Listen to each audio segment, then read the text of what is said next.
High বন্ধুরা, কেমন আছো? আশা করি ভালো আছো। তো আজ সবাই জানে কলকাতায় কি হচ্ছে। তো আমিও কলকাতার একটা মেয়ে। তো আমিও চাই একটা মেয়ে হয়ে আর একটা মেয়েকে সাপোর্ট করতে। আজকাল কলকাতার লোক ছেড়ে পুরো ইন্ডিয়াতে যেখানেই হোক সবাই মোমবাতি নিয়ে বের করছে।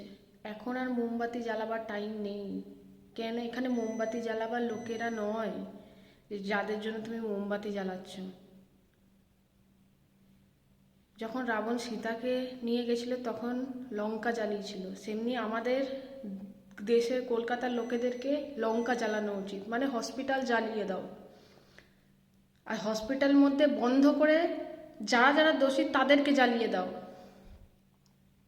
এটা মমতাদি তো আমাদের সাহায্য করবে না। ও তো সাপোর্ট করার মহিলা, ও তো নিজের কুর্সিটাকে বাঁচিয়ে রাখার মহিলা। ওর উপর ভরসা করছো, যারা ওর উপর ভরসা করছো ভাই, তাদের মা আর বোনদেরকে সামলিয়ে রাখো এবার। যদি ওকে সাপোর্ট করো, দুদিন পরে তোমার মা বোনও এরকমভাবেই পড়ে থাকবে কোথাও। এখনো যদি চোখ দিয়ে না দেখতে পারো দেখো। আমরা বাইরে থাকি, বাহরিনে থাকি, কেউ ওমানে থাকে, কেউ কাতারে থাকে, কেউ সৌদিতে থাকে। এই নিউজটা এত ভাইরাল, এখানকার লোকেরা বলছে কমসে কম এখানে যারা বাইরে বাঙালিরা থাকে তারা তো বলছে এখন ইন্ডিয়া যেতে ভয় পাচ্ছি মেয়েদেরকে নিয়ে। আমরা ইন্ডিয়া কেন যাব? লোকে পুজোতে ঘুরতে যায় ইন্ডিয়া, বলছে না পুজোতে যাওয়ার দরকার নেই, আমরা এখানেই সেফ। সবাই বলে বাইরের মেয়েরা সেফ নয়, নিজের কান্ট্রিতেই সেফ। এখন তো মনে হচ্ছে নিজের কান্ট্রিতেও সেফ নয় মেয়েরা। প্রতিবাদ করো, তোমরা তো দেশে আছো, তোমরা কমসে কম প্রতিবাদ করো। আমরা তো ভিডিওতে প্রতিবাদ করতে পারি, তোমরা তো হাতে ধরে প্রতিবাদ করতে পারো ওখানে থেকে। যাতে বাইরে যে মা বোনরা আছে তারা যাতে ইন্ডিয়াতে আসতে ভয় না পায়, তাদের জন্য তোমরা একটু দাঁড়াও। না দাঁড়ালে হয়?